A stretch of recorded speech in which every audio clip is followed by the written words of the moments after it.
them track, you know. Come I love you, the friend of a proper fix, you know. And when she lay there, she have you on the khaki, sir. Naturally, the TV are Poland and hands, you know, in case you never know. So the mighty get smashed, you know, make the man know. I will take all me see me officer. But when me see there, a man with Jefferson. She need a man and I go lead her astray. Big backyard and sneaky but okay. But rich man, no one know if I loosely attire. Listen me research and keep your standard higher. If you woman need a man and I go lead them astray. Big backyard and sneaky but okay. But I man, no one know if I loosely attire. Listen me research and keep your standard higher. You're pretty black woman, say me love your character. Good in a your blouse and good in a your skirt. No man I wish, but can cross your border. Surely no man can't touch. No twist ya. Right now we burn them man when I go take the dot of them. Big boot feed them, make we take out the breed of them. Rasta bring them, I make the people love the dot of them. Yeah. I go dicky to see them when we sing again. Peace and love when we come in the club. Dance all night anytime when we come. Take a girl I'm speed up the road. Hey, Boogerman, can't stick around. My girl, you better than all your friends say that you need a better man. She'd rather stay at home and keep a king man warm. Smile book can't reply another part. She tell me how to baby boy, I really need your company. Anytime when you want run to me and come stab it. Not just for now but also in the days coming. Hada, give it to me. A chant man. This guy is called chant man, me say. Chant man, me say. How you doing, ladies and gentlemen? Welcome back. Welcome back to my lives. They're still a bit haphazard. Yes. Welcome back. So today is culture. So you know culture is movies, music, whatever, but I'm going to put a particular emphasis today on the, should I say outrage around the Odyssey, which is a Homer. If you know the Odyssey, the one we used to read back in the day, Greek mythology, all that. Yes, I'm going to discuss that in full because our girl Lupita Nyong'o was cast as Helen of Troy and her sister. She's playing two roles of two white women. She's called Clytemnestra, Clytemnestra. Yes, Clytemnestra and Helen of Troy. So anyway, I'm going to jump in on this one very quickly. Please, if you've come in, you like the video, you subscribe quick. You can share with other people. They come aboard, you know. They come aboard. Now, I'm having a very difficult time. Oh, that is what that was.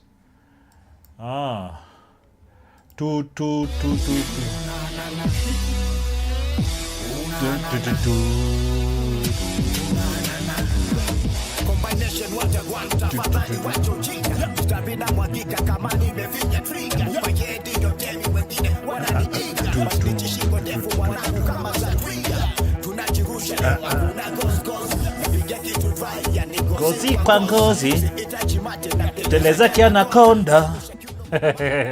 I'm kind of just waiting for things to settle down on my stream. I'm trying to make sure everything is airy. So what is going on here is check 1 2. I'm just because I think my audio is too loud. Is my audio too loud? Let me. I will shout it from the left hand. Okay. So welcome to the show. Welcome to the channel. So as I was saying, my main concentration today, there's going to be a number of things we're going to talk about the Odyssey. Let me look here real quick. Yeah, that's primarily because Lupita is in it and it's caused a lot of backlash. And they've done things that I don't like. Yeah. Then after that, we're going to, let me just check here real quick. We are going to discuss Mandalorian and Grogu, which came out. We're going to talk about the box office, what it has made and why it is where it is right now. And then, we have Mandalorian over there. So we'll listen to Nerdrotic talk about that. Then, of course, I'm going to do a Supergirl thingy because that movie is also coming and the actress is acting up. And then there's a trailer I saw, Spider-Noir. It's kind of like Spider-Man but in a different era and whatnot, and in noir, but there's also color. I thought the trailer was very interesting. So hopefully I'm able to touch on that. Then finally we are going to finish with a short film. I've been watching a lot of AI short films on the internet, and I'm telling you, It's taking our job. I don't care what you think. It's taking our job because it is so much better for the amount of resources and time it takes. It is significantly. It is something that we have to take note of. This is just to make you understand where we are going, so that you don't get in front there and you are shocked by the happenings of that. So this channel, Misha Petrov, it's a young lady here. Let me switch so you can see her. Young lady called Petrov there she is. That Lisa. So she did a very nice video about this controversy around the Odyssey, and we're going to react to a video kidogo. Then I'm gonna switch to a few other things. And most important, these people keep talking about diversity and whatnot, and I suspect that's part of the reason Christopher Nolan did what he did by casting Lupita in these roles for Helen of Troy and her sister. And if it wasn't for, maybe should I say, laziness, or they were just they really, it's just about pandering, not actually trying to do that and include you, so to speak, in the storytelling. There was a very glaring opening that had tons of black people that I'm going to show you. That yes, I am not a filmmaker on his level, but this decision was made that showed that he's really not all that too. Because this was sitting right there. You just need to talk to a few historians here and there, and you would have had a clean in to put Lupita in one of the best roles she would have played. It was shocking, because I found that with an Italian historian, he does videos on the internet. It's called Metatron. I heard him speak about it. It's like, oh my goodness, like this, like they would have given this guy a 20,000, 20 guanyes and but this is to show you that a lot of these things are just contrived. But first of all, I've talked enough on the intro.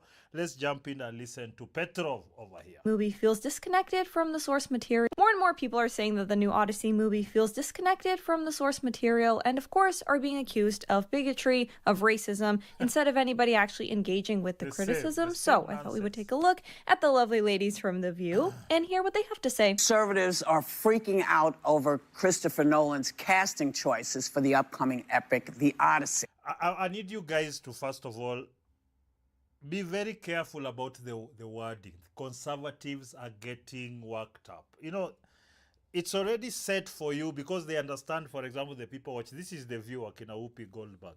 They know that people watch them at work. They're leftists. So the moment you say conservatives, they're already giving them, they've already made them the devil. So the moment they say conservatives, okay, they are mad for nothing. But it's not just them. It is everyone else who's against this fakeness, this woke fakeness. But let's continue. Not just conservatives, girl. Okay, I'm not a conservative, and I think it's ridiculous. Yes. Actually, she's not. That's why I picked her specifically. So it's not like some people think it's ridiculous. Liberals, just people that enjoy movies, are also noticing the obvious issues with casting a black actress to play Helen of Troy and Elliot Page to potentially play Achilles. None of the. If you guys don't know who Elliot Page is, she's called Elaine Page or something. It's a woman. It's a woman, but now she cut off her breasts and did some exercises. But she's tiny. She's like this big and this big.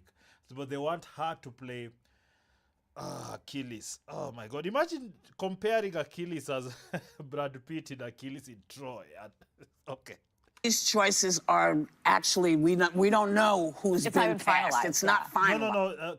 Christopher Nolan has already confirmed. By the time they were saying this, by the way, he had already confirmed. So already, I'm telling you, they have already given you two lies. They've already manipulative or conservatives. And on this other side, they're saying that it's not even confirmed. Why are you hiding from it if you think it's so good? Because they know. So we do know that Lupita is going to play Helen of Troy. That was confirmed by Christopher Nolan himself in a recent interview. Again, as for Elliot Page, they are confirmed to be in the movie, but the Achilles role remains speculation. Or he might play the ghost of Achilles, so we'll see. But they are flipping out. Elon Musk, you know, the man from South Africa who was okay with apartheid. Yeah. You see, so I'm going to be showing you media literacy. So you see that one, Elon Musk, then they attach a negative connotation to him that is called poisoning the well. So you don't listen to what he has to say. That's why I don't like woke people. Generally them. There are people who like to, especially in the mainstream media, who like to manipulate people this way. They say something, then attach a negative connotation, which, by the way, they make up. Like if how this works is, if you're against them, they make up a story. Then they write in all their media, blogs, what videos are done, reports, whatnot. So next time when they're coming for you, they refer to that thing they accused you of, the negative connotation, so that they can poison the well, so that people don't listen to you. But I read his comment. He said it's a travesty. Yes, Is still railing against Lupita Nyong'o. Hi, what? We're off to a great start. Why? Because he grew up in South Africa? Is that your proof? Okay, so we're not very evidence-based. But let's hear her other takes. Playing the fabled most beautiful woman in the world, Helen of Troy. Newsmax is also losing it over rumors that Achilles will be portrayed by actor Elliot Page. Again, none of this is, nobody knows who's been cast. She's lying. She's plain lying. And also, if most of you watch these shows, that make you feel good when they pander to you, just take a moment and confirm what they are telling you. Because every time, by the way, especially when somebody is conning you, they just tell you the good things you like to hear. So I want you to just do a little bit more work in trying to find out, is what I'm being told the truth? But check this out. The most famous warrior in history, not just Greek history, all of history, Achilles, is about to be played by a transgender woman in a brand new movie. That's the person that's going to be playing. Okay, I don't know this guy from Newsmax, but it's a transgender man because it's female to male. We don't And care. in all of history, I mean, it's mythology. But yeah, Achilles symbolizes this extreme masculinity, intimidation, this warrior archetype. So that matters. We're going to be By the way, that's poison to Hollywood. Masculinity. Hey, masculinity. Oh. Every masculine person has to be tagged with some femininity. casting a 5'1" biological female. I don't know if that's the smartest choice. Playing the greatest warrior in history, because to the left, that is normal. That's okay. And to top it all off, playing Helen of Troy, whose beauty was unparalleled, a woman who was definitely white, is going to be played by Lupita Nyong'o. And I've got nothing against Lupita, but I do have a problem with the They normally struggle with her name. My goodness, Nyong'o. Lupita Nyong'o, tuendelee. complete rewriting of history. History? What do they care? So let me do this Listen first, to because these I words. know I will have upset people. I don't know that he was an apartheid apologist. All right, so someone already told Whoopi, hey, Yeah. Whoopi, we don't actually know that. Why are you making shit up? Yep. I know that's kind of your thing on The View, but you got to retract that. I don't know anything about him except that I'm not a fan. Fantastic. I know nothing about him, but I'm not a fan. You see, these days, they immediately, because of lawsuits, when you say something atrocious like that, the producer, hey, retract. You've seen it live. Yes, you've seen it live. This goes on all the time. Continue. Translation, I know who I'm supposed to like and who I'm not supposed to like. Yeah. I am a sheep. I do not think for myself. Got it. Exactly. So I Woke take it people. back. And he was Okay? there during that time. So I'm not he was saying away. he was Like, there. I shut don't know up. that he was there. I wasn't So there. what? I don't know if he was there. So All I'm saying, okay, so before y'all flip out, So funny. my question is, why is this upsetting? Why don't you just not go to the movie? That's an easy solution. By the way, that they normally say this. Then when people don't go to the movie, they say people are racist and misogyny and whatnot for not going to watch the movie. The thing is, you can't win with these wokists. That's why I'm anti-woke. Because they reek of dishonesty. Everything they say is some manipulation bullshit. They're trying so much to... The new word, the word that most people use these days is called gaslighting. Like somebody He wants to tell you, no, what you are seeing is not actually what you are seeing. It's not even we printed it, we said it, but it's not. Well, that's an easy solution, but it's I think, racism rears its ugly head often, and more often now than ever, I think, in our country. So we're only allowed to care deeply about art when it aligns with the correct politics, right? Nobody says, why do you care, when these same people demand for more representation in media. Then suddenly caring about movies becomes noble, socially important. But the second someone says, actually, this is not accurate, we have the source material right here, and you're just doing whatever you want because you want to be eligible for the Oscars, Nolan. You say that, now it's, but there are bigger issues in the world. Now the thing is this, if Nolan did this too for the Oscars, it will even be a bigger L because he won tons of Oscars with Oppenheimer last year. So this would show a level of how do I say it? I don't know how to describe it exactly, but it doesn't make a lot of sense to me that. But if he did this, because I know for sure that if Christopher Nolan just says, I want money to make a movie, this is a guy who's they insert budgets to buy whole planes for him to destroy as part of doing the practical effects because he likes that. He spends what he wants, he demands, and they give him. His name is enough to sell tickets. He did that for Oppenheimer, inaitwaje ingine, and this Odyssey. The Odyssey, actually, the early tickets, they were sold out in an hour until all this stuff started coming out. But if you are a student of history, you know that scholars have debated for decades the extent to which Greek mythology and civilization were influenced by ancient Egypt and North Africa. Nobody has debated. The Mediterranean there, the Europeans on this side, Egypt and the other, Libya and whatnot, they are Carthage on this side. They interacted. Nobody is saying they didn't interact. Nobody said that this culture didn't influence this and vice versa. And you see, but I want to hear what she has to say. She's an airhead, by the way. It is very clear that Andromeda is described as an Ethiopian princess. Are we talking about Andromeda right now? Or are we talking about Helen of Troy, who was described with traits like white-armed, fair-haired? Is that giving African? I don't know. Like, if Homer wanted her to be African, I think he would have mentioned it. There are always bigger issues in the world. That does not mean people stop discussing culture. In fact, because there are bigger issues in the world, lots of people want to go to the movies and use that as like an escape, right, from their everyday problems. They want something that's accurate, again, respecting the source material, not changing everything, and just creating a new story. Again, I will... No, this is now the lesson for filmmakers. We are entertainers. You're not some cultural warrior or some political whatnot. You're entertainers. You are supposed to create things that give people escape from their normal tedious lives or the sufferation that they have. But the problem is a lot of artists have become, generally speaking, a lot of artists are very arrogant and self-absorbed. So when the chance came for Hollywood to put these people in front of people as some kind of activists and the moral arbiters, then they took it. So now everyone, and you've seen this from Hollywood, everyone who doesn't follow whatever edicts they want, because it's not that they have good ideas. That's the other thing. But if you don't follow your name things, you're ashamed, and these are attempts. A lot of us don't care. You can call us what you want. We are too old to cry over names. If you're calling me, misogyny, who cares? Who cares?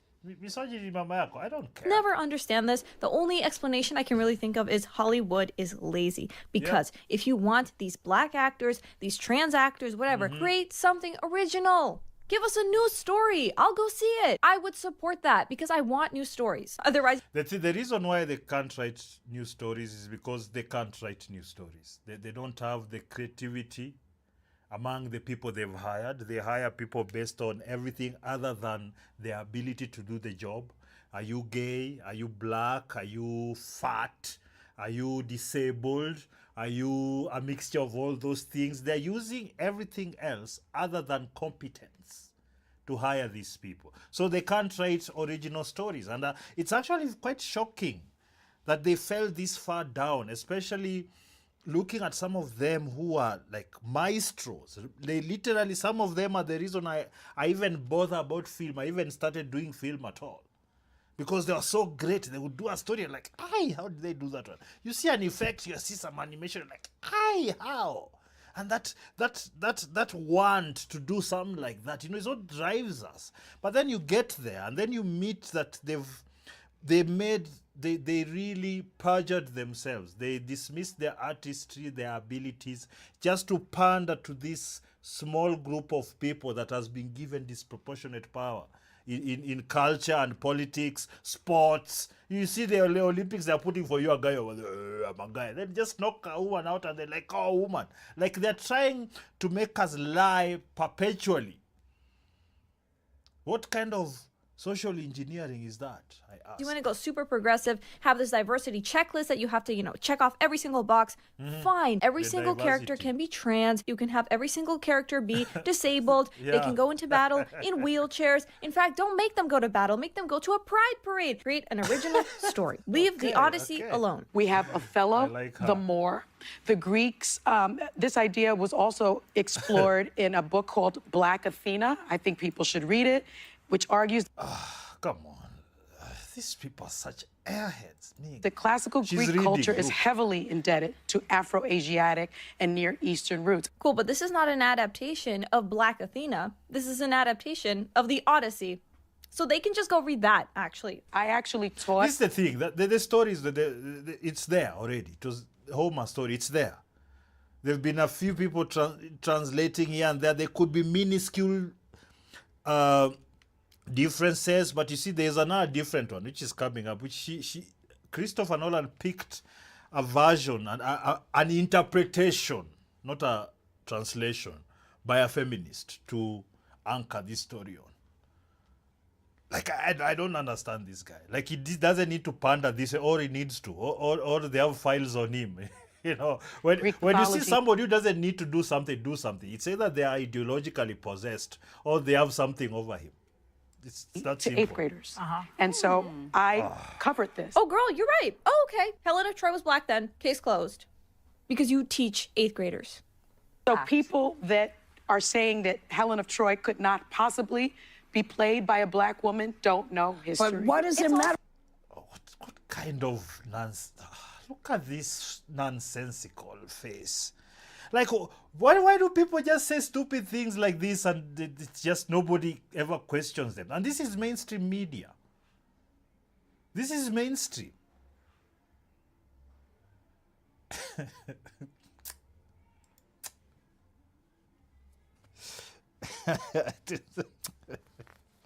I taught 8th graders history, and people say if they can't be black one, they don't know their history. First of all, this mythology was written specifically for Greeks. The guy described the woman, how she looks, including her skin color.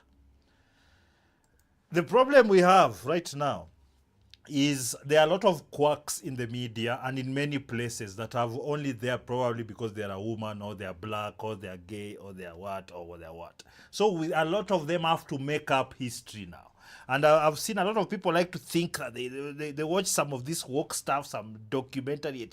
They have debunked ABCD, and it's nonsense. And many of you have fallen into it because black power or whatever other nonsense that you guys are following.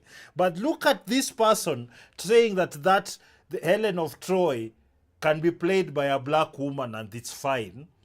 But we all know that if we told Brad Pitt was going to play Luanda Magere, we'll lose our minds. In fact, even they will lose, like, how? Why? It's just dishonesty, top to bottom. It's manipulation and dishonesty. And you have to understand, I talk about it because the art is used to manipulate public, even in politics. And you've seen it. Like right now here, they're talking about some history. And she's lying right here. She was teaching 8th graders, man. They must be dumb right now. Why not just not go to the movie? It's like when the Little Mermaid and there was this whole uproar. Like, She's a mermaid, she's fictional. Again, ignoring mythology, the actual work. Fiction does not mean there aren't cultural roots here. The Little Mermaid originated from a Danish fairy tale written by Andersen. Elon Musk has multiple companies valued at over $1 trillion. How do you even have the time to worry about this? But he also said that What kind of rebuttal is that? He has the time to do it, to do all those things. He doesn't have a pea brain like you.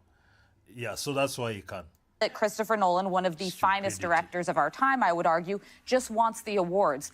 He's got plenty of awards. I don't think he needs It never stops, though. You never stop wanting attention. You should know that. Why are you here? Why are all these people here right now? Whoopi could have stopped ages ago, but she wants more attention. She wants more views. The View. People want to keep sharing their opinion. That's fine. But don't pretend, oh, he's not interested in the Oscars. That's just a crazy claim. Girl, be for real. Casting Lupita Nyong'o as Helen of Troy completely ignores the traditional Greek depiction of Helen, and that breaks the immersion for the audience. I don't think there are even any Greek actors here, but it's so important that we have an African woman in the Odyssey. Homer and each. Now, I am going to stop that right there because I want to show you something. And what I'm going to show you is basically if they really wanted to insert African influence in this story, there was a spectacular way to do this. So I'm going to show you. So there's this channel by this gentleman called Metatron. He's a historian is mostly European history and whatnot, but he's also done a lot of research in African history because of the interconnections from the Mediterranean. He's Italian. So I want to show you guys something, what he said here. And this is not, how do I call it? This would not be like something profound, like, oh, wow. Like, oh, these are guys, Christopher Nolan spent, how do you say, $250 million on this movie. So he couldn't find this angle. Let's listen to Metatron, then I'll show you why you shouldn't take a lot of these things for face value. You shouldn't be defending them, like taking seconds on white characters all the time and you're defending it. And I've seen a lot of people, we're going to go to X and you'll see a lot of these two Africans just like you have no principles or nothing. You have nothing. You just anything, just jump in, like you're useless. God damn it.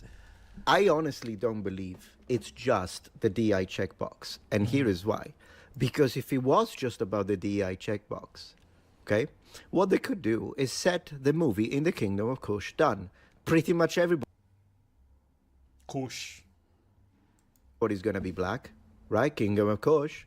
Maybe if you want to talk about, that's what I would have done. I would have done a representation of the actual clash that the Kingdom of Kush, which would be modern day Ethiopia, had against the Roman Empire. And literally, you can put the Queen Amanirenas, a black woman queen, historical. She's represented wielding axes and bows. And she would have been clashing against Octavian, Gaius, Julius Caesar, Octavianus Augustus as the Roman. So Caesar, it's Caesar, but like the correct pronunciation is Kaiser. So you have to listen to the Roman legions are pushing from the Africa Proconsularis, the whole area. They have got Egypt. Kingdom of Kush feels the threat, but they're like, no, not against us. You don't F with us. So they clash, they fight. And believe it or not, they even managed to not only give serious troubles to the Romans. I've got a dedicated video to this. For some reason, nobody knows this one. They managed to give trouble. The Romans underestimate the people from the Kingdom of Kush. They underestimate them. And so they cause some trouble and they steal a statue of the emperor, which to the Romans means you took a statue of a living god. And they take it away. So the Romans send the messengers, the centurions, and they say, give us the statue back. Kingdom of Kush, the Queen Amanirenas, she says, no. What you gonna do about it? And the Romans raise the legions. They move south. They F them up because it's the Romans. Of course, the Romans win. Sorry, Hollywood. But she did fought fiercely. And at the end, the Romans are like, yeah, but this was a lot. So let's just stop. Yeah, so they fought. They defeated them, but the cost was too high. Let's continue. You stay in your territory, we stay in ours, we don't F with you, you don't F with us. And in fact, up to a certain extent, the Roman Emperor must have respected the warlike attitude of the Kushites because they have an exchange of letters. This is documented in the sources. The queen writes to the emperor, and the emperor writes back. This is not nothing. If they really wanted to do the DEI checklist, they could have done it. I mean, is there do you need any more evidence? Because sometimes I listen, because this thing it worked me up, because I have seen a lot of us Africans on the internet defending this decision. First of all, personally, I have no issues with Lupita taking the gig. It's a gig after all, millions and millions of dollars, and not what. But it's so disturbing that we are taken for fools all the time, and a lot of us just jump in like we have no mind to think for ourselves. We like to give cosmetic talk to Africa, our things, no. Until something is dangled in front of you like this. Do you want to be Helen of Troy? Do you want to be Helen of Troy? Yeah, yes, master. Like there's an entire story of Kush, Ethiopia, a kingdom back then that actually fought the Romans, and it would have fit very well in this mythology in terms of if you really just want to put people, black people in the Guinness for your awards. It would have worked perfectly, but no, you are going to be a total buffoon. This thing has so pissed me off, and primarily because a lot of people just decided that they don't care for any level of authenticity as long as they are pandered to. I mean, we've become pathetic like that as Africans.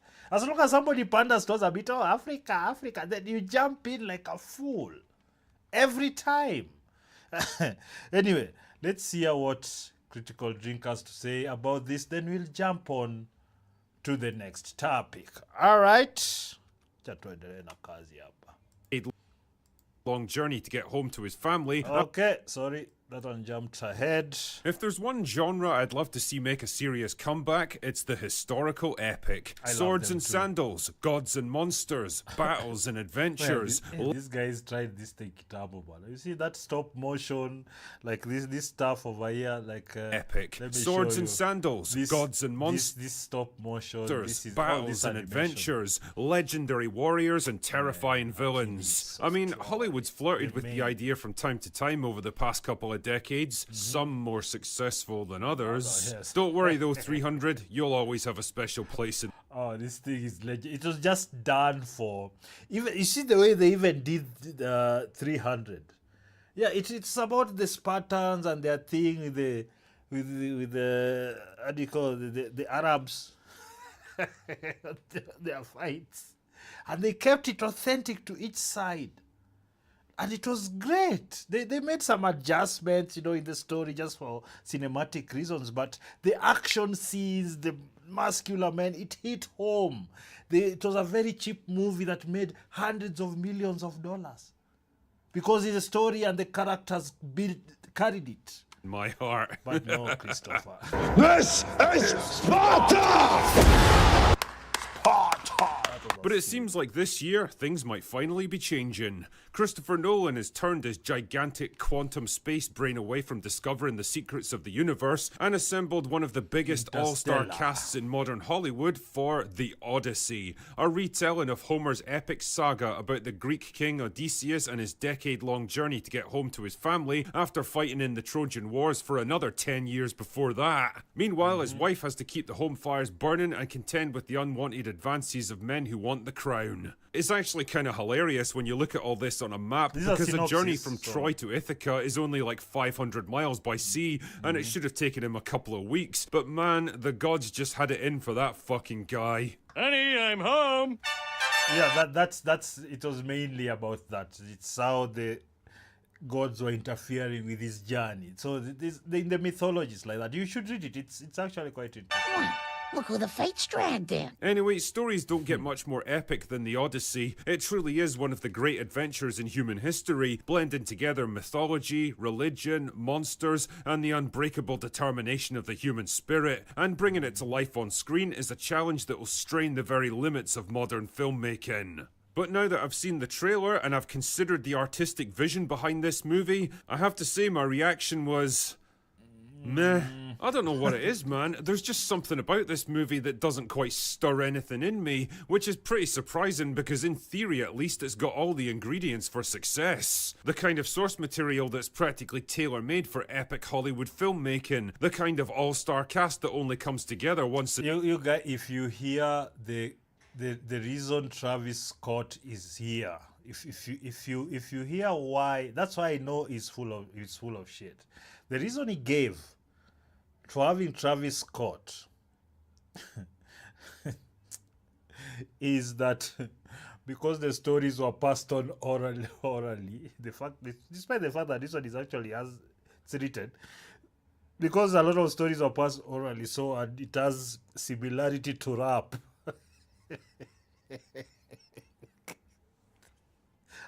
I swear. In a generation, and a director with a mostly good track record as a filmmaker. Yeah. So why the fuck does it feel so bland? Well, to try and answer this, let's take a closer look at those key elements again, shall we? First of all, there's the source material. Nothing wrong there, right? Wrong.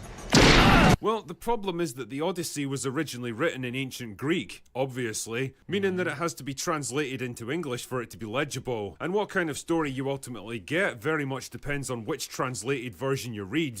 In this case, but the tenets and the basics of the film, the story basically stay the same.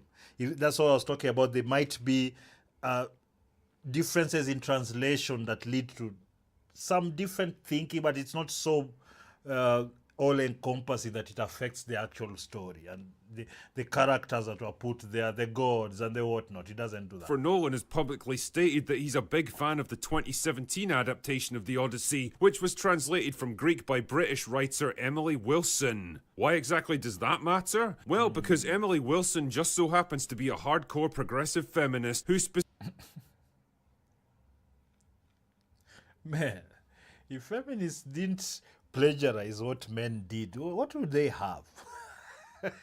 Because everywhere I see them, they're claiming they want to look like men, they want to behave like men, they want to assume men's positions. It's so are you accepting that men are superior, or what are we talking about here? Because that seems to be the case everywhere, and even locally when you see our feminists, all men wannabes. Yes, anyway, they understand. Specifically set out to rewrite... reimagine Homer's text through a female-coded, gender-critical, postmodernist lens. Because of course she did. Basically stretching the very... Gender-critical, so she's going to talk about patriarchy, or at least try to reduce the aspects of that they consider misogyny or whatever. Limits of the original text to bend it around modern sensibilities. It's the same kind of creeping, cloying, well, I think what he really meant to say here was bullshit that gave us 2026's Animal Farm, a story that went from a parable about the Russian Revolution to a ridiculous, shallow, capitalism bad piece of Hollywood slop. Yeah, I don't know if I did a reaction to that. Did I do a reaction to the trailer or a drinkers video? But yeah, they did that. So they're using the great arts that have been done already. They are going in there and they call it deconstructing or reimagining. But what they're really doing is that they're using these great works of art as a vehicle for their ideologies and to plaster it. Most of the time, they just destroy the works. In fact, they without fail, they've destroyed almost every single one. If you look at Star Wars, if you're a fan, look at your Snow White. It's called Snow White and you put a black person there. Anyway, they destroyed all that. And it's because they don't really want to come here and extract the stories that we have, or at least even talk to the blacks that are in America, who have come from different places, or who themselves, where they are, they have their own stories. They don't want to use those. They don't want to expand on those because really they don't want you there. You're only there if you're a token. If you're black, you should think like them. If you're this, you should think like them. Otherwise, you're not welcome. And they've spread this across the world, and they spread it through NGOs and grants and funds. So if you don't follow, you don't get the grants. You don't get the funding.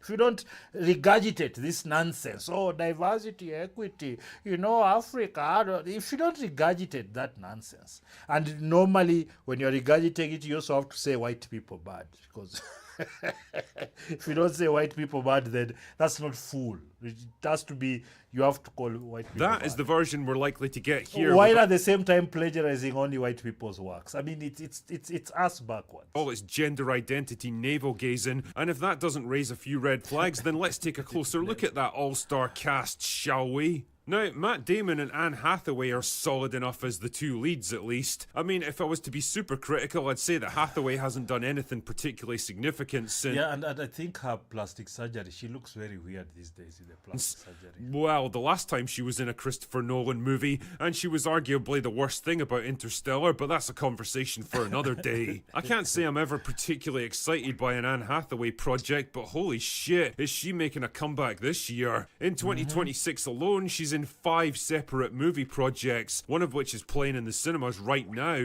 But speaking of overexposed actors that we could all use a break from, Zendaya is in this movie as Athena, the goddess of wisdom.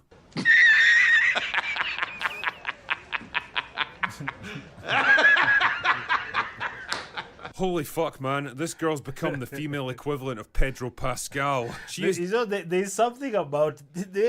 Once they've got you to behave as they want, or if you're just natural like that, you're woke and everything. They just put you in anything. They will change the story, the script, the mythology, everything, just to put you in. Okay. Just everywhere all of a sudden, and for the life of me, I cannot understand why. I have never seen a single Zendaya performance in my life and thought, yeah. oh my... She has this face. This is her acting face. A slight smile, then back to this. Basically, range is nothing. Just there's no. My range. God, she absolutely carried this movie. Tell me, what's your favorite Zendaya expression? The angry frown, the confused frown, or the confused angry frown? Yes. Elliot Page is also in this movie. As what exactly? I don't fucking know. A drummer boy, maybe? Page is like 5 feet tall and... Look at this person. Like, she's cosplaying as a man so hard. And it's one of those things where they try to make it look so profound. You know, like she's this and that. Like, for butchering yourself. You're being put up. I guess that's the payment. If you butcher yourself, we'll give you roles. But you already had roles anyway. These are the new sacred cows of the Western leftists. This gender confused people. They're the top trans there. Then you can come LGBTQ. So if you're black LGBTQ, then you're trans. Then maybe you are disabled. They did a thing. They have somebody like this. So they have that. So if you have that combination, you have a good chance of getting a top role. Weighs 90 pounds soaking wet, so I don't really see how they're going to fit in amongst all those big Greek soldiers and terrifying monsters. Lupita Nyong'o is... By the way, if you hear some noise... people having fun behind you. So widely rumoured to be playing the Greek princess Helen of Troy, which if it turns out to be true would make about as much sense as Papa Asuido playing Severus Snape, but hey, what can I say? It's Hollywood, baby. Thank you, Rachel. But the thing that stood out for me about the entire cast in this trailer was just how bland and mundane they all look and sound. Every time I saw one of them, all I thought was... this is the thing. There's something I noticed. The color scheme, the color palette and whatnot, it's so... They have this new thing where colors are very subdued. You know, it's kind of washed out look like this. It's become over the top, especially if you're going to do things around the sun and brown and whatnot. Like, it's orange and teal all day, man. Like, everybody knows that. But we want to act like, oh, it's something new and what. No. This, I don't know. I've really, because it's deep shadows, a lot of contrast, yes, but the colors are so muted. Especially on something like this, which are looking at some of the historical art from that time. It's full of color and whatnot. So anyway, who cares? I mean, you're just trying to make a film that is... Robert Pattinson. There's Charlize Theron. There's Tom Holland. Where are the larger-than-life mythical figures of legend that should be leaping from the pages of Homer's... If you watched Troy, you know that You know, this is now, if you look at the color palette of Troy, that brown, orange, and then there was dark. Pick to amaze us all. It all feels weirdly subdued and underwhelming, and a big part of that decision. Look at these colors, man. Like, what the heck? Anyway, is to have them speak with American accents using mod. Oh, yeah, I remember that. There's, I didn't want to watch the trailer because there's a lot of this copyright, a lot of this video. If you have a trailer, then they don't monetize it. It's nonsensical. So what? Let me finish this video. Terminology. My dad is coming home. Oh, your dad's coming. Oh, my dad. There's my dad is coming home. There's a part where Matt Damon like, let's go, like the way I show Speed will say it. Like, it broke the immersion so much for me, because believe it or the way I see it and the way it's been conditioned for me, like, if you, for example, if you look at these Greek gods and the warriors, and that's, if there's certain armor they wear, you know that, and there's, when you speak like that British accent, yeah, that British English, that accent, that one, and then maybe variations of the accents in Europe, it sounds a lot more authentic, other than American. There's somebody, I don't know why somebody's knocking her this time. Other than American accent, like, why? Like, modern American accent is not even like for the 1880s, whether you could, you know, there's still some British influence. But it's like you're saying, let's go, and my daddy. And back, is he? Did he take some bitchin' selfies? Hope he didn't get godmogged along the way. Reason movies like this traditionally use theatrical English and formalized language for their dialogue. It gives them a sense of grandeur. Yes, let's listen to that again. Theatrical English and formalized language for their dialogue. Yes. It gives them a sense of formalized language. When you do that, it gives it that impetus. It feels more profound, yeah?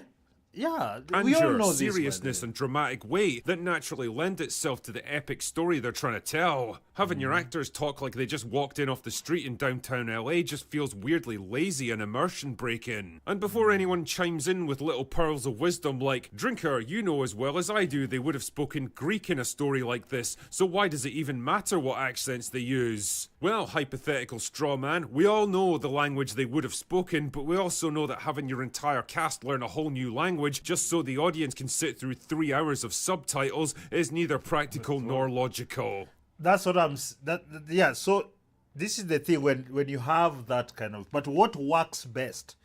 Is it Los Angeles slang English or British formalized language for such a movie? That doesn't mean that you have to go in completely the other direction and give us shit like this. Let's go! And this all brings me back to the man at the center of all of this, Christopher Nolan, the director and writer. Now, I know the man has a fan base so rabidly loyal that they make Snyder Bros look like fucking normies, and he's given us some fascinating films to chew over in his time. Yeah, but I'll be honest here, the guy can also be his own worst enemy at times. Sometimes he really is just too smart for his own goods. Rightly or wrongly, he's developed a reputation as a clinical, intellectual, and slightly sterile kind of director, a master of ideas who can't seem to wrap his head around simple humanity. Tenet was it was a contrived movie. I don't think it was actually that good. I have to be honest. I didn't enjoy it. I understood it. It still felt too contrived, forcing the backward. And I get the impression that's always chafed at him, especially with his more recent movies where it feels like he's got something to prove. Like the weirdly out-of-place love scenes in Oppenheimer that feels like two androids replicating... Now, look at these colors he used here, and the colors he's using, like, this is the color scheme, color template you have used. This ivory, deep orange, brown, what? Then you put some teal in there, some versions. Their understanding of a human relationship. The man definitely has a niche, but character-driven historical epics don't seem to be it. And with Odyssey, it's like he's saying, see, there's more to me than sci-fi thrillers and slightly overrated superhero movies. And I don't know, man, from the casting to the dialogue to the bleak, washed-out cinematography, I can't shake the feeling that he just isn't the right man to direct a movie like this. I mean, shit, maybe I'm totally wrong on this one. Maybe the Odyssey will be the crowning achievement in Nolan's career and raking more money than Avatar. Or This is the thing. Personally, I hope, and I'm going to be very candid, I am not one to pussyfoot around what I think. I hope this movie fails because this nonsense can't continue. Every time one of these movies doesn't fail, we get more of them. We get a lot more corruption of stories, an insertion of backward ideologies that basically is being used as a weapon to go around the world and, like just slowly by slowly, like locally here in Kenya and everywhere else in Africa, you've seen the NGOs, they've already laid the groundwork. Now this one comes now to take over culturally, so that you'll forget all your stories, and all you'll have is you'll be second-hand operators of European culture and American culture and every other except yours. You will not be funded to do your Luanda Magere story. That's why, by the way, I'm starting there's a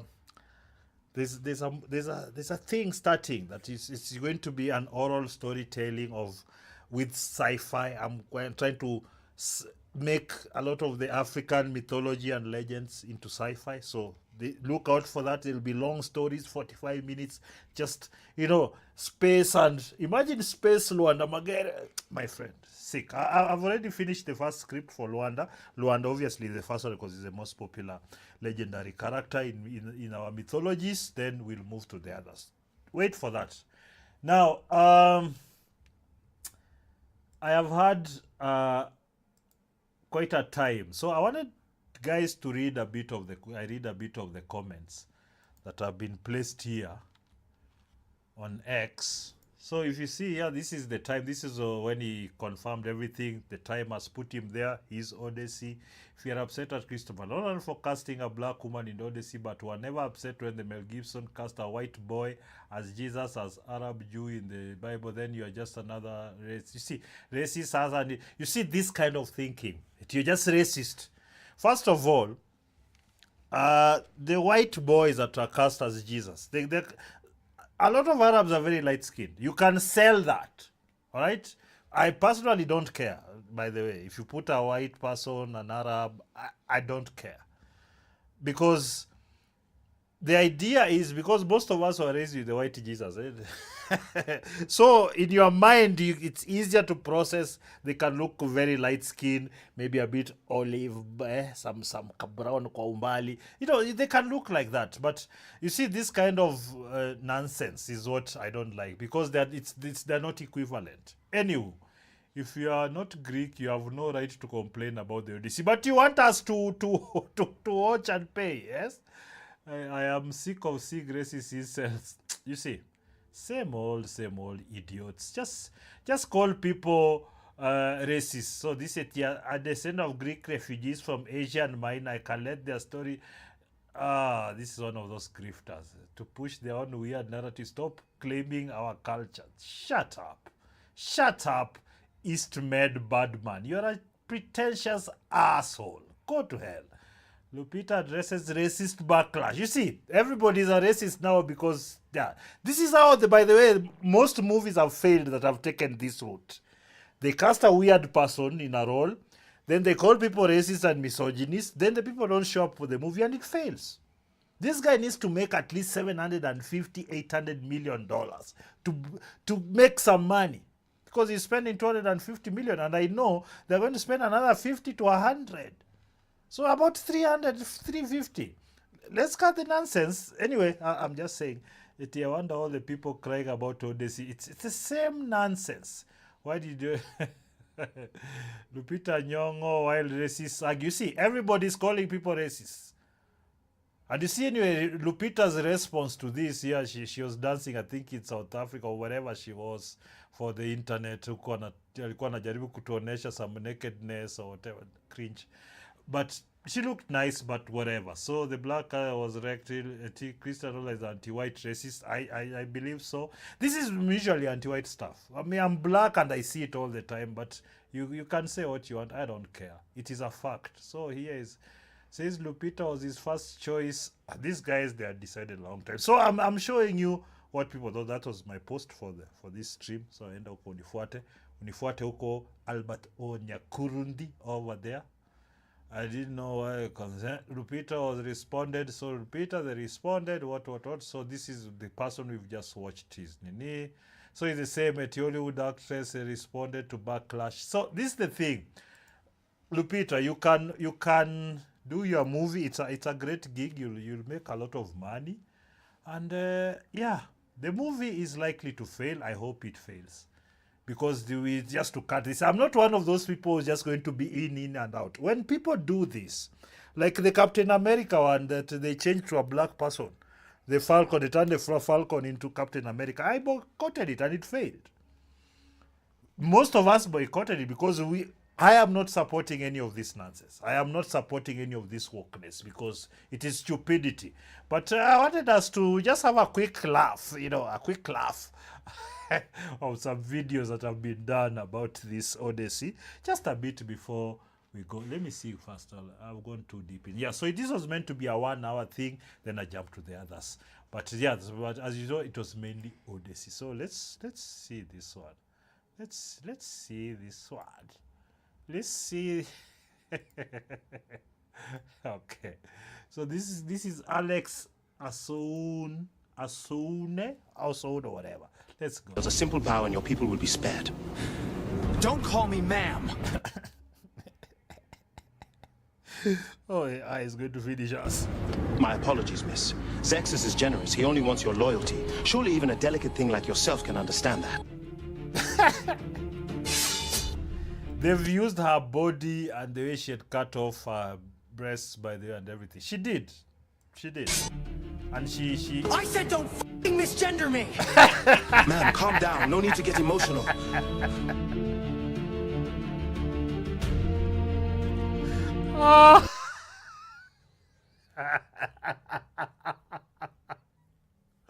No, in case you don't know who this is some guy who pretends he's a woman, not this singeti. They want to being a girl.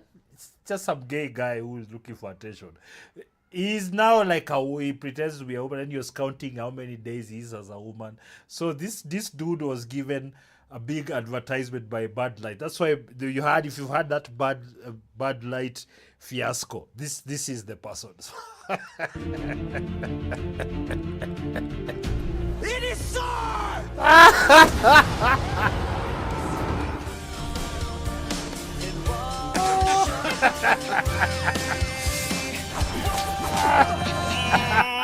This is just too good. Christopher Nolan, what are you doing with this casting?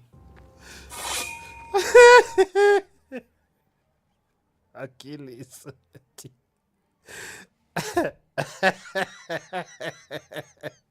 This is so good.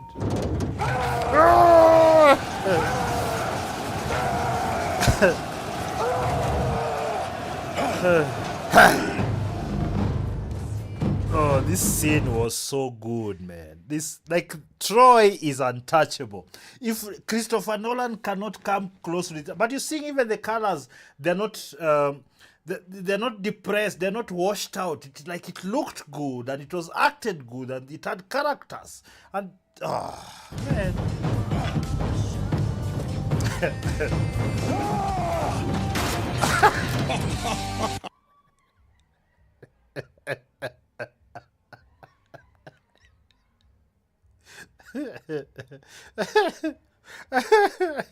My guy over here also is he's dead like me. I can't get enough of this. Oh my god. I'm just getting a bit hot. Let me wipe some sweat. Oh my goodness.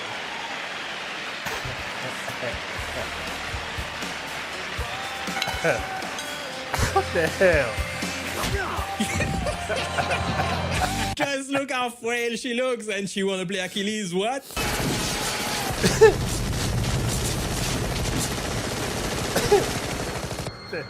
Predator.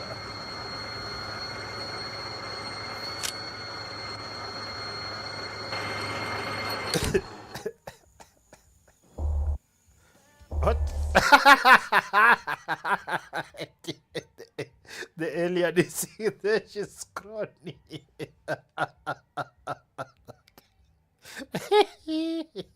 All right.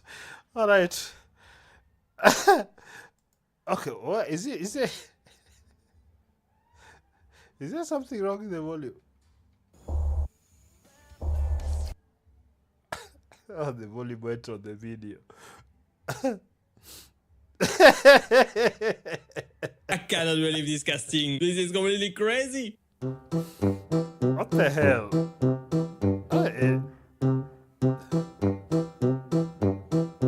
Oh.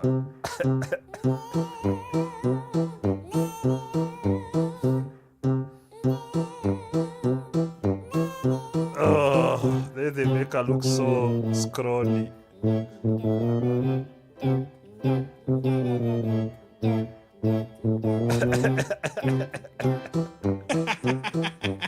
I hope it's just a rumor and she doesn't play in the movie at all.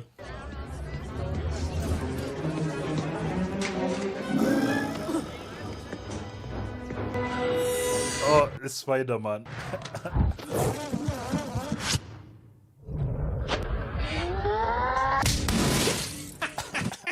The memes are out of this world. This is crazy good. Man to man, I shall be the victor. Oh, glad. Okay.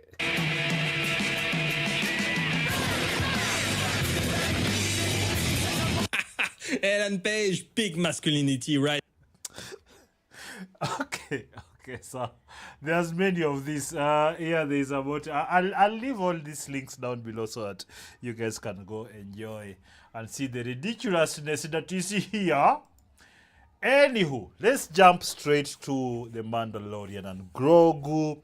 This is a film that I liked the first season of Mandalorian. It was the Star Wars universe. And after that, they just became woke, and the stories became weak, and the characters. So they were over-relying on the Grogu little cutesy thing, and yeah, it didn't particularly work so well. So just give me 1 second. Let me find that linky. Hiyo linki nilikuwa natafuta, my friend. I was looking for the linky, and I'm telling you, the linky was there. Yeah. So yeah, so here it is. Here it is. Now, the Mandalorian and Grogu surpassed the $165 million mark. That's what they spent on the movie, by the way, at the global box office. That's global. Domestically, America, the new Star Wars movie hit $102 million over its 4-day opening, surpassing industry early projections. But let's just talk about it. When you say these things have bombed, but they've made $100 million, imagine, think about that. Like if your movie made even $20 million, like your Kenyan movie, the way you spent our budgets, like that would be astronomical. But here, $160 million is like, you've not even broken even. Because as I've explained before, the money is split between the theaters, which is 50% most of the time. It could be 40-60, but most of the time it's 50-50. So production house from the theaters here, they're getting 80 million, 82 million. So from the 165, so half goes there. But then there are also other parties. There's taxes, there's whatnot. So this is basically what it has made. So the reason why this particular movie, because it's gotten, if you're going to do a budget of say 150 $60 million, movies like this you can churn out every 4 months and you'll make money. But they're spending 160, 170, 200 million. This is, by the time they're done with this, it'll probably be 250 million. So that's the problem. The problem is they're spending too much money. The stories are not good enough. Yeah, so they don't really get like that second wind where people say, man, you need to go watch this or go watch this again twice. So yeah, so that is the main Guinea over here. So let me show you Now, we're going to listen into Nerdrotic. Nerdrotic is another YouTuber that I follow who does movies and culture that is excellent. So let us listen to his take. Mandalorian and Grogu is awful. That's what he said. I know most of his takes, so this is just for you to get in line. For 1 million Hellions and the 40% who haven't subscribed yet. When it comes to reviewing film, I find that the most enjoyable are either really good films or really bad films. With the really good, it's great to enthusiastically share something that I found inspirational, aspirational, thrilling. Hail Mary was a very good movie. What you've seen right there, this, let's see, this one. What's going on? Why are you not Guineaing my Guinea? This here, what's going on, man? This Hail Mary. It's a sci-fi whatnot, but enthusiastically share something that I found really inspirational, good. aspirational, thrilling, funny, horrific, in a good way, or something that just kicked ass. With the really bad, which quite frankly is the most that comes from Hollywood these days, it's easy to pick that low-hanging fruit. Bro, Ice Cube. This is the worst movie. It was awful. And mock the industry that has all the money and resources in the world, yet still finds new and unique ways to things up. And the one thing they both have in common is at least I found some sort of amusement and it wasn't a complete waste of time.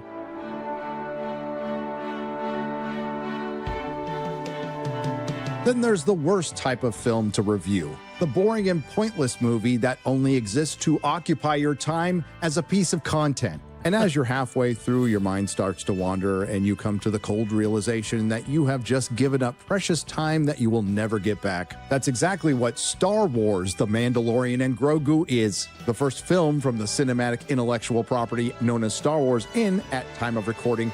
I was a bit disappointed because Favreau is a pretty good filmmaker. I was very disappointed that from the second season of The Mandalorian, it was just crap. They were just adding stuff just for wokeness sake. It doesn't serve the story, doesn't serve the theme at all. It's just bring in a black woman. Okay, bring in a gay black woman. 5,632 hours or 2,318 days or 331 weeks or 6 years, 4 months, and 2 days. But as you know, this is not Star Wars, this is Disney Star Wars. Faced with box office projections coming in under Solo, a Star Wars story, a film that came out 8 years ago without adjusting for inflation, Disney decided to roll out the influencers to go influence, and that went well. If you notice, there is changed his tone because almost all of them were gay. Or some variation of that. Now, what they do, most of the companies, I would do the same if I had the money. It's just you get influencers who you pay for to come for a launch, and you put them up, you give them out-of-pocket money and whatnot. So what you're basically doing is you're buying their positive reviews. This is the thing. They're not trusted anymore because of that. Because a lot of the times they come out with reviews and you can tell they're faking it. It doesn't really give you any details. They're only saying, hey, it was so inspirational, it was so aspirational, it was whatever. You'll hear things like that, just vague descriptions of how good or how profound it is. And that's usually the problem. Because they've taken a lot, so because what they're trying to do is manufacture consent. I say, no, it's good. If you don't like it, then you have the problem. It's like art doesn't work like that. In fact, no product I know works like that. If you're going to sell a product that I don't want, it doesn't matter what names you call me, I'm not gonna buy. I mean, there's some people who can be guilted into buying stuff, just not me. Or majority of people, especially when you're in hardship, you don't have the money.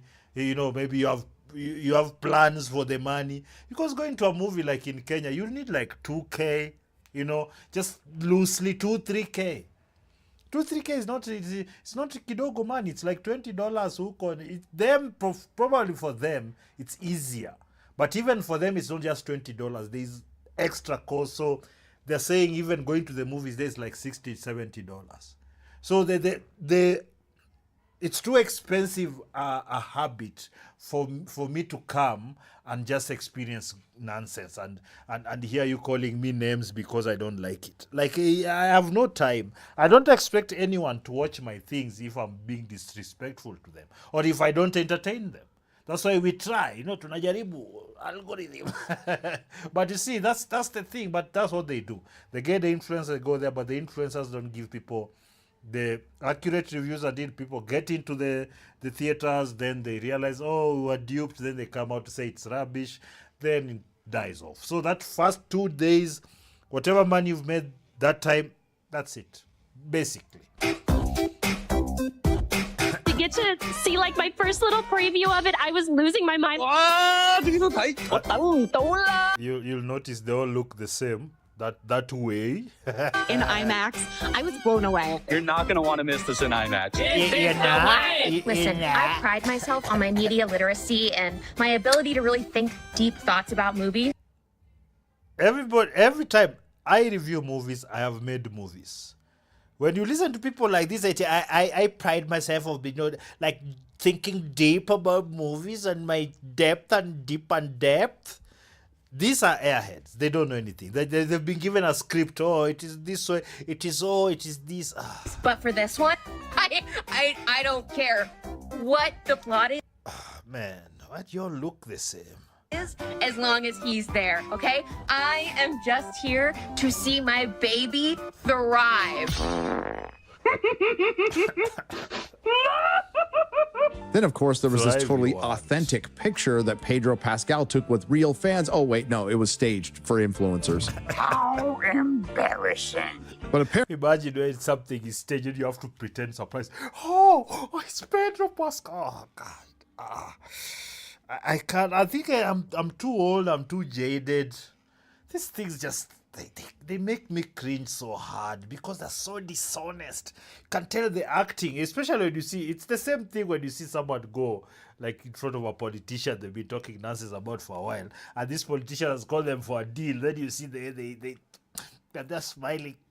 It's the same nonsense here. Apparently, the influence with anybody who is influential ends there with Disney because their once tried and true comrades in the access media have turned on them. From the BBC, it's felt like homework. Why Star Wars went so wrong. Oh my God, bigots. From Slate, we have a new worst Star Wars movie. The Mandalorian and Grogu is so bad, it's baffling. Yet it really isn't. From Time Magazine, it's too bad Star Wars opted for Baby Yoda when Andor was right there. Too bad Andor cost over $500 million and nobody watched it. From It's a really good series. It really is, especially to like the last season, the last season. Oh, the way it was building up and you could tell things, or it was so good. Just go watch it. Andor is really inverse. The Mandalorian and Grogu is barely a movie. I completely disagree. It's not a movie. You did have a written plan originally for a fourth season. Oh, yeah. We had scripts. It wasn't just a plan. It was we were getting ready because there was a work stoppage because there was a strike. In the past, there had been opportunities if you had already written something, if there was a writer's strike, we had scripts ready because I knew I'd have to stop writing. The strike went on for a long time. And when we came out of the strike, the conversation started, which is like, hey, it will have been almost 7 years at this point since there's been a Star Wars film. These are characters that people know. As there are other projects that were being planned, is there something that we could do with these characters? At time of recording, the critic score on Rotten Tomatoes is 61%, and on Metacritic, it's 53. And I can hear you now. Who gives a crap what the corporate critics think? They gave The Boys Season 5 a 93%. Yeah. The Boys, like, I have to be honest with you, I enjoyed Season 1 the most. Then from 2 on, it was just take away 20% for each. And right now, it's just the way it ended. I've watched it. I haven't talked about it because it's just left a bad taste in my mouth. It had such potential. Then they became Trump deranged. The person who actually, the showrunner, the person, the producer, it's like Trump deranged. So he leaned it more towards now showing like it's a parody of Trump. Then I have no time for such nonsense. That's bullshit. And that is true. See, a parody needs to be accurate. You can't take your made-up opinions about someone and think that you're going to put it in a movie. And the few people that think like you might even come through, but most of them don't even come through. That's why the products fail. But you see, that's all you'll get, because the rest of the people are just like, what was that nonsense? But I want you to remember the last Disney Star Wars film that hit the theaters almost 7 years ago that unintentionally united the fandom and corporate critics alike. The Rise of Palpatine, and the same thing is going to happen here with Star Wars, The Mandalorian and Grogu. Is it the worst Star Wars film ever made? No. Arguably, that could be The Last Jedi or The Rise of Skywalker, both offensively bad. They destroyed the characters. They just, like, it was just so that the woman could be the ultimate. Just the ultimate. They had to destroy all the other characters. And they do that a lot. They have to destroy all the characters that were there before to now and try and supplant them to put their fake new characters, you know. So cringe. They don't even write them well. That's the thing. Sometimes, you know, people will forgive you if you write good stories. But you're not even writing good stories. Your marketing is trash. You hate your customers. And you keep calling them names. Like, that's the thing I get. They have this juvenile streak in Hollywood, where they're just calling you names. Oh, racist. Oh, misogynist. I'm like, go to hell. Who cares? Mandalorian and Grogu is just offensively boring, an utterly pointless piece of content, and you've heard this a lot because it's true. It is essentially 3 filler episodes of a bad streaming series made into a bad streaming movie that they decided to release in the theaters. We here at Nerdrotic like to think that we provide a service because the one thing you can't get back is time. Essentially, I watched this movie so you don't have to, and it saves you 2 hours and 20 minutes of your valuable life. What are you waiting for? Hop on.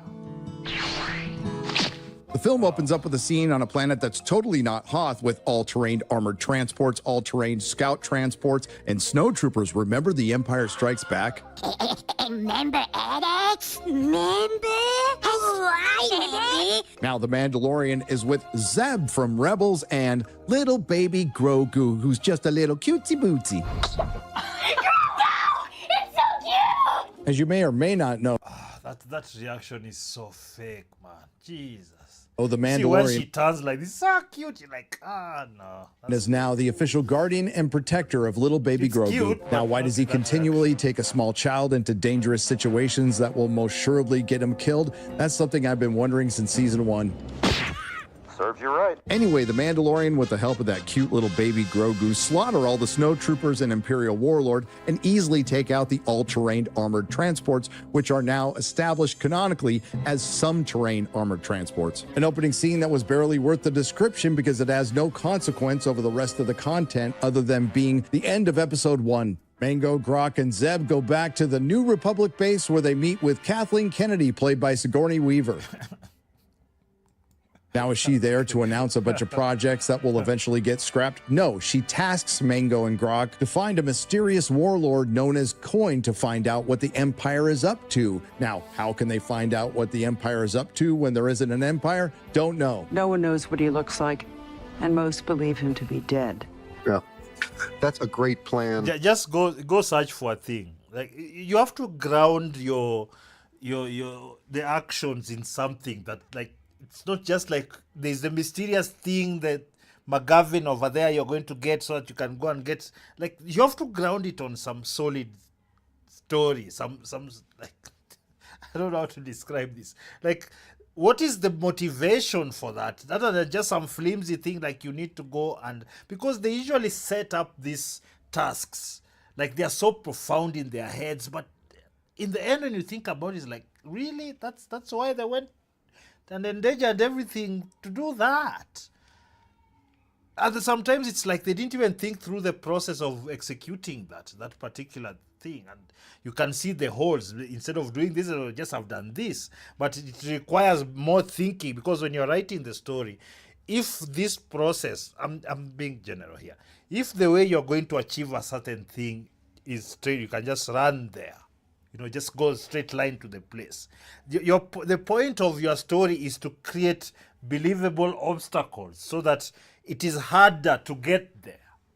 And that creates more interest. Anyway. That's genius, if I understand it correctly. It's a Swiss And this will give you an idea how the rest of this movie is going to go, because Mango and Grok have to go to the planet Nal Hut to meet with the Hutt twins to find the location of Jabba's son, Rada the Hutt, and then go to the planet Shakira to save Rada the Hutt from the crime lord Janu, so the New Republic can find the whereabouts of the mysterious warlord Coin. As payment, Kathleen Kennedy gives the Mandalorian a new Razor Crest because Hasbro's pissed they blew up the last one. And then we're off on a pointless, meandering adventure filled with inconsequential action scenes peppered with cute little Baby Yoda scenes. Mando meets with the Hutt twins, who show him the last known picture of Rada the Hutt, which is from the Clone Wars movie. You know, the often forgotten first theatrical Star Wars flop written by Dave Filoni, who has coincidentally potentially written the latest Star Wars flop, Mango and Grok. We have the story. Dave and I bounce back and forth with the story. He'll do doodles. Like the big shots are there and they're all just cocking it up. Like they don't know how to do the job.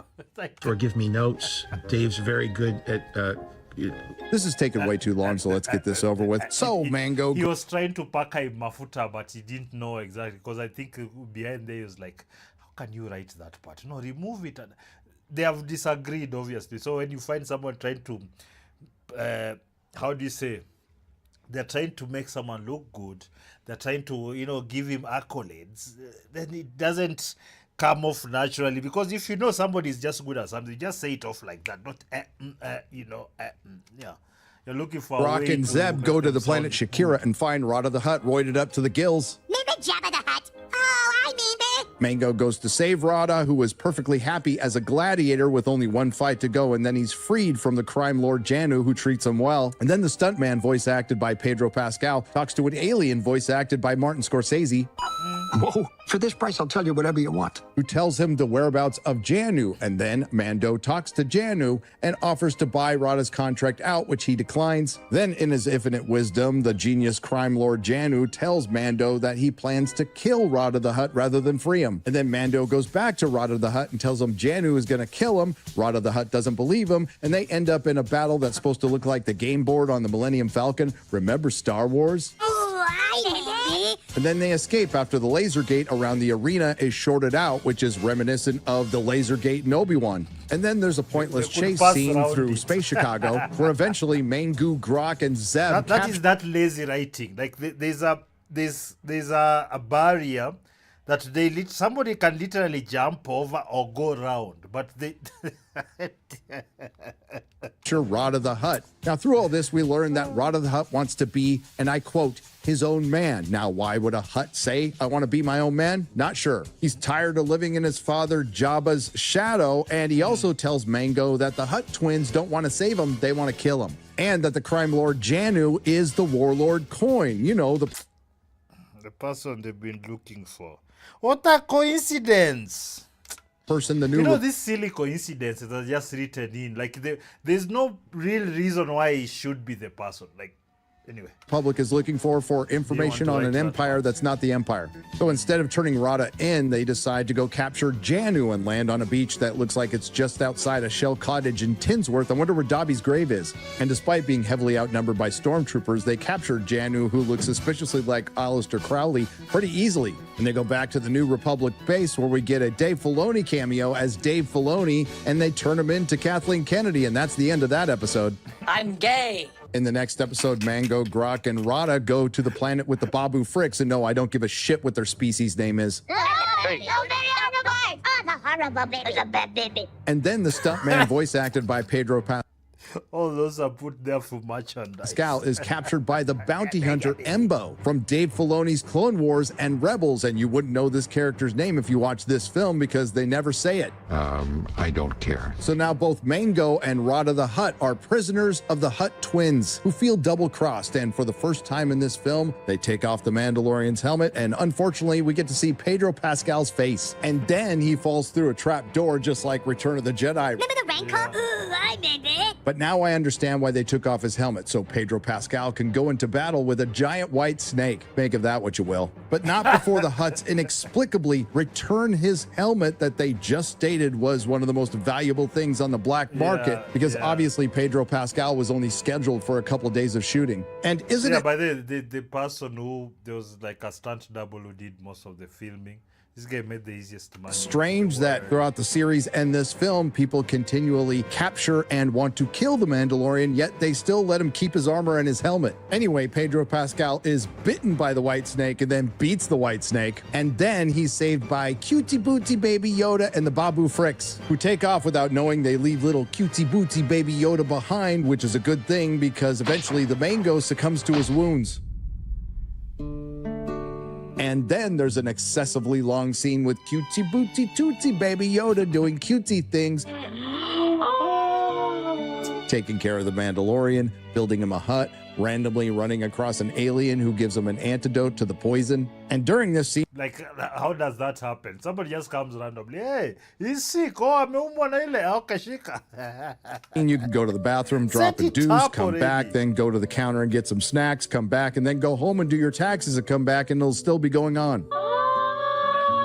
Of course, the Mango is okay, and he and Grok find a crashed ship, which they fix pretty easily. There's another pointless battle, but it does include something I've always wanted to see since I was a kid, a giant CGI gobbledygook Hutt brawl. The Hutt twins get swallowed by Pedro Pascal's white snake, and while many people will call this a movie made for kids, and hey, you may be right, what do I know? Because every kid in America wants to see a 76-year-old woman piloting an X-Wing fighter. Speaking of Sigourney Weaver's Kathleen Kennedy, if you saw this film, which most of you have not and will not, didn't you find it interesting that she called in the order to bomb the Hutt fortress while Mango, Grok, and Rada were still in it, and they barely escaped jumping out at the height of a few hundred feet? But of course, baby, it's that last minute, you just have 5 seconds. Yoda conveniently forgets he's able to use the Force when just a few minutes ago he was able to lift an entire hut out of a pit. But to be fair, that's something the Mandalorian series did quite a bit. Forgetting to use the Force, forgetting to use a jetpack, forgetting to use a blaster, forgetting that... The inconsistencies in powers, the inconsistencies of how things actually work, so that it can just do any power they want for a particular scene. Like if they want a way out, oh, you just need to shoot, and then it happened. Telling a story isn't just a series of side quests. Anyway, everybody's okay. Rada the Hutt joins the rebellion, and Mango and Grok take off. And if you ignore my advice and actually watch this movie, you will forget it by the time you get to your car. You may have noticed my excessive use of and thens. I was just trying to match thematically what the movie was, a series of and thens. A piece of content that was essentially a cartoon with humans in it who So if you write like that, like if you write that story, and then if you write and then this happens, and then this happens, and this happens, you end up just writing a very boring, predictable story like that. held it in. Not if you all die. Ooh, I'm so scared. I hate to say it, but the legendary Sigourney Weaver was abysmal in this as Kathleen Kennedy, and I half expected her to say fade in at the beginning of every scene. Their nephew is being held against his will by another crime syndicate on the Outer Rim, and they need a professional to get him out quickly and quietly. Oh, that delivery. Sounds like our local series. And I got to give respect to Pedro Pascal for suckering Disney into giving him money for doing next to nothing. 3 seasons of The Mandalorian, 2 episodes of Boba Fett, and now a movie of the most passionless voice acting you've ever heard. But at least you got to see me wrestle with the white snake. Again, this isn't the worst Disney Star Wars ever made, and it is the most inoffensive when it comes to breaking canon, but it definitely earns the label of the Blandalorian. It plays out like a film made as a contractual obligation to retain rights. It's Lucasfilm being in a full-blown identity crisis and doing the safest thing possible. Mango and Grok isn't woke, but it does have a 76-year-old girl boss piloting an X-Wing fighter. It doesn't have anything like they fly now or somehow Palpatine returned. It does accomplish one thing. It shows us how the First Order came to power, because the New Republic is retarded. But the biggest takeaway from Star Wars, The Mandalorian and Grogu won't be the film itself. It will be the reaction to it, or the lack thereof. Because a lot of this Hollywood franchises have been taken over, and most of them really don't have the following or for people to care enough to follow through with them. So it's just one of those things that in a way we have to accept until, because I believe that a lot of independent filmmaking is going to take precedence because of AI. It's quite easy now to actually do stories because of AI. You're able to cover a lot of ground with AI in production and whatnot. So it's going to change, and I know they'll pivot the moment some independents start taking off. They'll go and buy that and bring it in, corrupt it, buy. So in any case, as far as I'm concerned, these are the kind of intellectual property that we need to create, like in Kenya and other places, so that you can earn from them for decades and decades. You know, Star Wars, decades and decades and decades. People just eat, some others come and destroy your work, and they still eat something. Yeah, so anyway, that was that for Grogu, Mandalorian and Grogu. So I'm looking at the time here. I think I am about to overstep my Guinea, 1 hour 30 minutes. So I wanted to just make a quick. I wanted to talk about, because I'm gonna do different videos for what do you call, for Drinker Fixes Supergirl. I'm going to do that as an independent video, and I'm going to do also a reaction to Spider-Noir, the trailer to that. So because that is going to take another hour, because I talk a lot.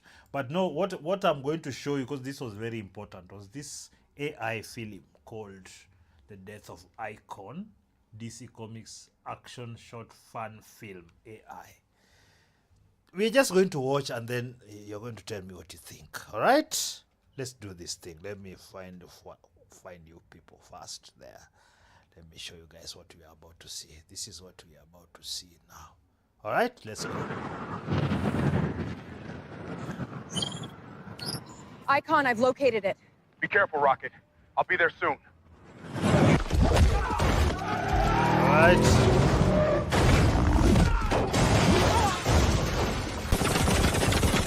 I noticed there's no blood, so I'm guessing that's one of the things. This is the thing. All this you could add blood in post. Like even if the AI itself, I'm sure you could get it to do that. But all this you could still add the splatters and the blood in post. Definitely. Okay.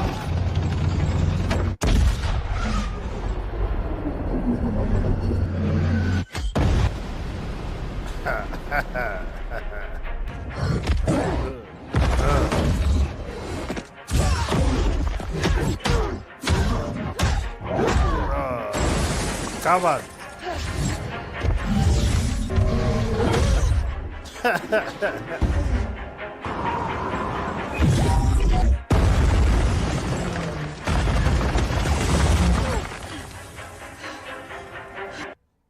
AI. Kazi imeisha, my friends. Icon, this thing is too strong. How far out are you? I'll be there in a few seconds. Leave him to me. You make sure everyone gets out of the city. Come on.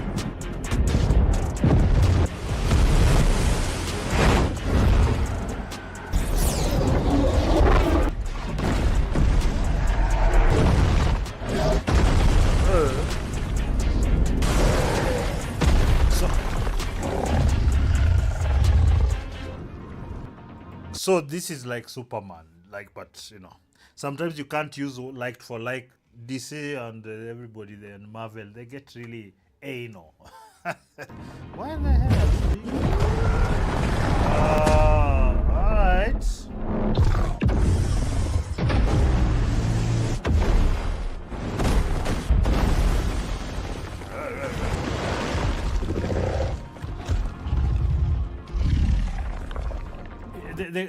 This character looks really good. Like there's a monster. Okay.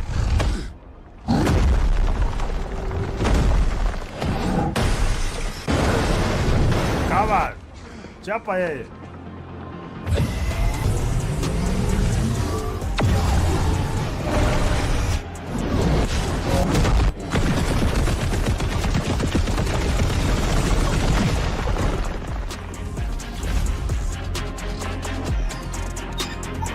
done.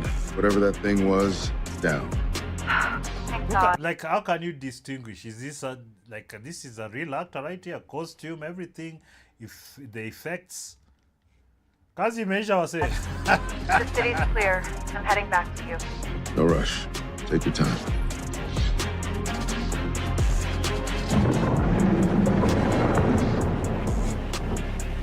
It cannot die. This is what is that character called? They are fighting with the Superman on the.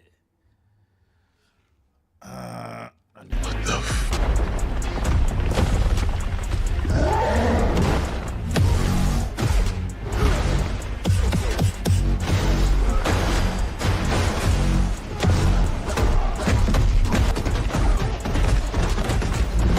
Look at that. That's fight sequence. Like this thing, it's like for even the ones for last year were not this good.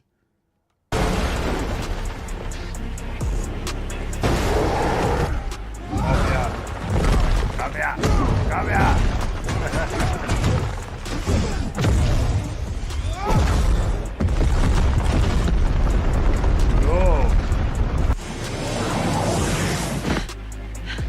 I thought you said it was dead. I thought it was. Each time it comes back, it's stronger than it was. The audio is still a bit off, the dialogue, but this is very fixable. Because if you use even like 11 Labs, they have like really good voices. Like you could replace this, you could like, you don't even need to replace. I think they're just going to sort it out within the system itself. And come here.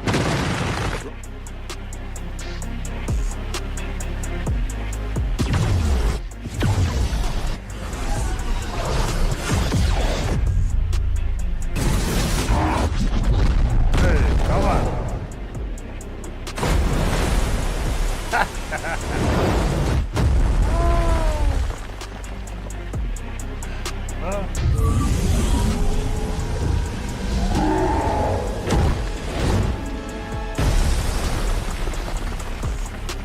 Can't even block. I need to remember what that character was called. Who killed Superman? Doomsday. Yes. Doomsday. That's what I was trying to remember. Yeah. So the actual movies.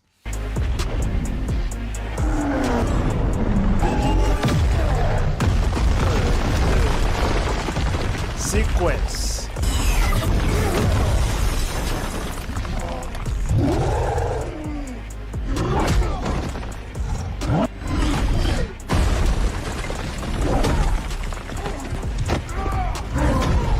The only thing here is the continuity. So like the way they are fighting this, and then all of a sudden they're from here, but there's no connecting scene or action that switches it. So you'll think that they're just, that's the only issue.